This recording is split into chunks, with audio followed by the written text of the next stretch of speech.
One of my questions is, why do we spend so much time, energy and resources inviting people when Jesus spent so much of his getting himself invited?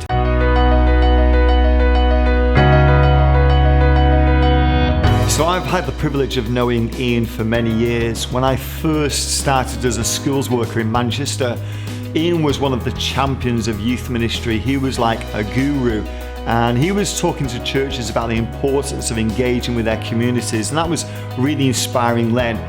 In more recent years, Ian's really helps us to just think a little bit bigger and help us make connections around the world as well. So I think knowing Ian and working with Ian has been really profitable for the work that we've done as we've engaged with churches and denominations all over the globe, and it's been a real blessing. He's always been an encouragement. So the first Christian message I ever heard when I was 14 years old was about seeking first the kingdom of God. And for me that has radically affected everything I think about. I think the problem is that when we lose sight of the kingdom of God, we settle for much less than we could really settle for. The way I explain this is, if we're at A and we're aiming for C, we may only get to B, but if we didn't have C to aim at, then we would just settle for B. And for me, Jesus' message about the kingdom is the C. He's encouraging us to pursue the kingdom being advanced in our communities. But when we lose sight of that, we settle for B, which is just growing our local churches. And as important as that is, that's not the full calling that Jesus has for us.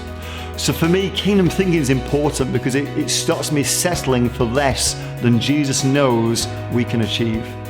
So kingdom thinking affects the questions that we ask. One of my questions is, why do we spend so much time, energy and resources inviting people when Jesus spent so much of his getting himself invited? And that question has driven me to reach young people, not simply by trying to invite them to a church building where maybe I could reach and teach 50 or 60, but instead get out into the community, and we are now reaching tens of thousands of young people all around the world, because we realize that when you get yourself invited, it's so much more impactful than when you simply invite people. And that question, motivated by the kingdom, has transformed everything we do and allowed us to transform far more people than we would have.